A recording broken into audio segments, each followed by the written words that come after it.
ఇప్పుడు మీరు చెప్పిందంతా విన్న తర్వాత నాకు ఒక క్వశ్చన్ వచ్చింది. అంటే ఇప్పుడు ఈ ప్రభుత్వం డబ్బుల కోసం పనిచేస్తుందా? ప్రజల కోసం పనిచేస్తుందా? డబ్బు కోసమే. డబ్బు కోసం.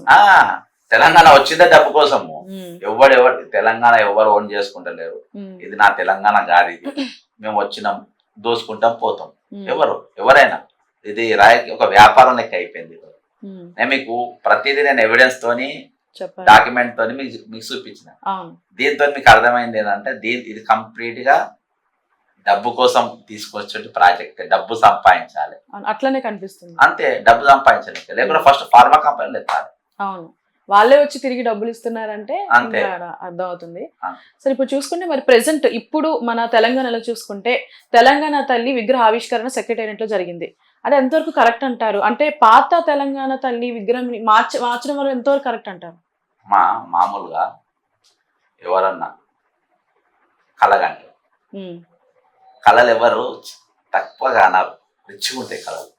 గుడిసెలు ఉన్నోడైనా కానీ ఎవరైనా కానీ, గుడిసెలు ఉన్నోడు అనుకో ఒక పెద్ద కింగ్ లెక్క, ఒక డాన్ లెక్క, అర్థమైందా, ఒక చాలా గొప్ప లెక్క కళగంటారు. ఆ కళ ఎట్లా గంటారు? నా తల్లి ఎట్లా ఉండాలంటే నా తల్లికి బంగారు కిరీటం ఉండాలి, బంగారు ఉద్యానం ఉండాలి, కాళ్ళకు బంగారు కడాలు ఉండాలి.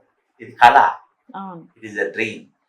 అట్లనే తెలంగాణ తల్లి అనే తల్లి నిజంగా లేదు, అదొక చిహ్నం. ఆ చిహ్నం ఎట్లుండాలి? తెలంగాణ 7 కోట్ల అప్పున్నా, తెలంగాణ నిరుద్యోగ తాండవిస్తున్నా, ఇప్పటికి తెలంగాణ ఏర్పడిన నాటి నుండి నేటి వరకు దాదాపు 7,000 మంది రైతులు ఆత్మహత్యలు చేసుకున్నా, దాదాపు 1,00,000 ఎకరాల భూములు ఈరోజు ధరణి పేరు గుంజుకోబడ్డా, ఈరోజు తెలంగాణలో దరిద్రం అనేది తాండవిస్తున్నా, తెలంగాణ చిహ్నం మాత్రం ఈరోజు తలకు కిరీటం పెట్టుకొని, అది డ్రీమ్.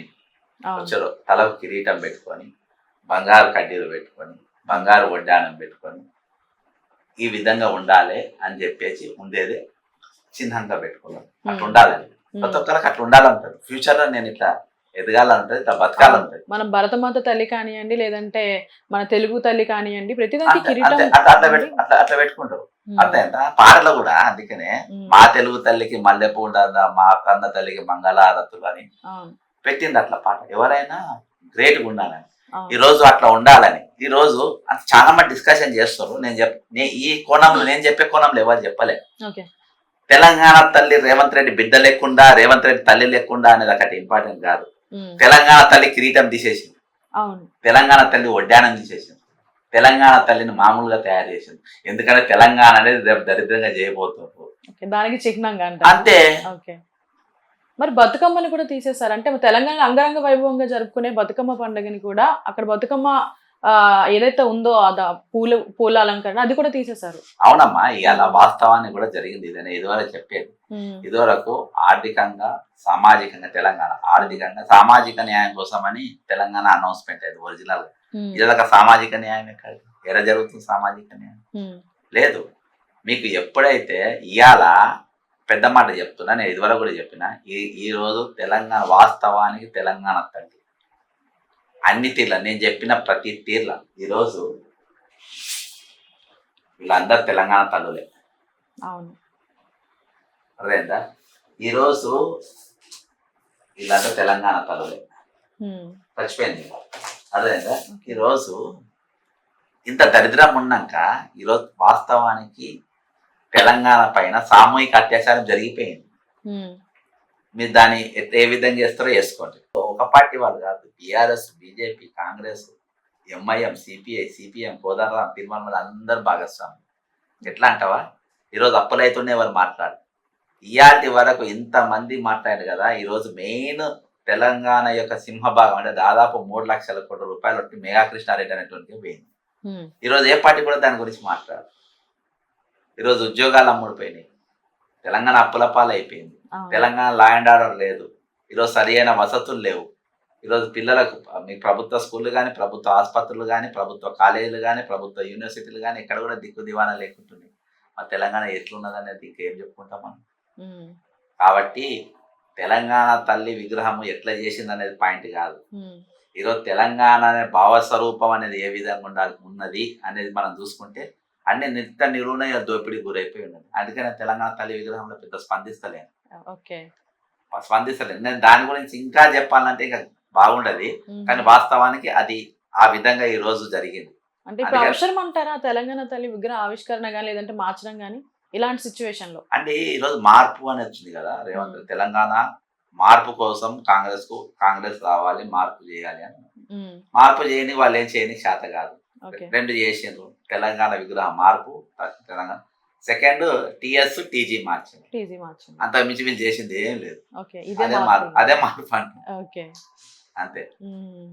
అంటే ఇప్పుడు వాళ్ళ పార్టీని ప్రమోట్ చేయడానికి మాత్రమే ఆ విగ్రహాన్ని పెట్టుకున్నారని కూడా అంటున్నారు. దీనికి ఏం చెప్తారు? పార్టీ ప్రమోట్ అది ఇది ఏం లేదమ్మా. ఇంట్లో ఏదో ఒకటి మేము చేసినామని చూపించడానికి ఏదో ఒక ఇప్పుడు మీకు మన ముందు ఒక పెద్ద చర్చ, ఈరోజు తెలంగాణ చర్చ ఒక పెద్ద చర్చ జరుగుతుందంటే ఎందుకో పెద్ద స్కామ్ అవుతుందని అంటారు. ఈరోజు మనం అందరము ఇప్పుడు కింద ఒకడు ₹1,00,000 పట్టుకొని పోతుండు, వాడి ముందు 10 రూపాయల నోట్లు ఇసిరేస్తారు, ఇట్లా ఒక 5 నోట్లు. వీడు ఈ ₹1,00,000 వదిలేసి ఆ ₹10 ఎడుకుంటా పోతాడు. ఆ ₹10 వేసినోడు ఏంది, వాడి స్కెచ్ అంతా వాడి ₹1,00,000 సంచి మీద ఉంటది. వాడు ఇప్పుడు ఒక దగ్గర కాకుండా ఒక దగ్గర 5 సార్లు అమ్ముతాడు కదా, ఏదో ఒక దగ్గర వాడి బ్యాగ్ నొక్కేస్తారు. తెలంగాణ తల్లి విగ్రహం ఇష్యూ కూడా అంతే. తెలంగాణ విగ్రహం చర్చ జరుగుతుందంటే వెనుక ఈ మాట్లాడేటోడు, ఈ సబ్జెక్ట్ తీసినోడు అందరు కలిసి ఒక పెద్ద స్కామ్ చేసిందని అర్థం. ఆ చర్చ మైపరిపించడానికి అర్థం. కాబట్టి ఈరోజు ఈ సబ్జెక్ట్ ఎక్కడైనా కానీ మీరు మూసి ₹150,000 కానీ హైడ్రా గురించి కానీ ఎవరు మాట్లాడుతున్నారు తప్ప. ఎందుకు మాట్లాడారంటే అందులో వీళ్ళందరూ షేర్ హోల్డర్స్. కాళేశ్వరం ఎంక్వైరీ ఏమైంది, దాని మీద జైలుకు పంపుతామని మాట్లాడారు. ఎందుకంటే అందులో అన్ని పార్టీలు అందులో షేర్ హోల్డర్స్. మిషన్ భగీరథ మీద ఎంక్వైరీ చేయాలని బాధాప్త బట్టి విక్రమ సొంత ఊరునే పాత ఇంటెక్ ట్యాంకులు, పాత పైప్ లైన్ మొత్తం కొట్టుకపోయినాయి. దాదాపు 20 రోజులు నీళ్ళు లేవు. ఎంక్వైరీ చేయమని ఆయన కూడా, ఎందుకంటే వాళ్ళందరూ కూడా భాగస్వాములు కాబట్టి ఈరోజు ఇవి చర్చ జరగకుండా. అందుకని నేను తెలంగాణ తల్లి విగ్రహం విషయంలో నేను ఏదో మాట్లాడతాను. నేను స్ట్రేట్గా ఉన్నా. హైదరాబాద్ నష్టపరిహారం ఇవ్వాలి, 4,000 నిరుద్యోగ వృత్తి ఇవ్వాలి, 2 లక్షల నౌకర్లు ఇచ్చినామనగా దాని లెక్క చెప్పాలి అని చెప్పేసి 3 పాయింట్ల పైన నేను కూర్చుని నేను అస్సలు డైవర్ట్ అవుతలేదు. మీరు అడిగింది కాబట్టి చెప్తాను. Hi friends, thank you for watching this video. ఈ వీడియో కనుక మీకు నచ్చినట్లయితే దయచేసి లైక్ చేయండి, షేర్ చేయండి. ముఖ్యంగా మా ఛానల్ 24/7 న్యూస్ టీవీని సబ్స్క్రైబ్ చేసుకోండి. ఆ తర్వాత మీ విలువైన అభిప్రాయాల్ని, మార్పులు, చేర్పులు, కావాల్సిన వీడియో ఏమన్నా ఉంటే మన వీడియో కింద కామెంట్ సెక్షన్లో కామెంట్ రూపంలో తెలియజేయండి. నమస్కారం, సాయిదంచిక మాట్లాడుతున్నాను. ప్లీజ్ సబ్స్క్రైబ్, షేర్, లైక్ చేయండి 24/7 టీవీ ఛానల్. హాయ్ నమస్తే, నేను మీ Sonia Akula. Please subscribe to 24/7 news TV. Hi అండి, అందరికీ నమస్తే. నేను Mankota Prasad. Please do subscribe 24/7 news TV. Political, entertainment and infotainment updates కోసం like, share, subscribe 24/7 news TV.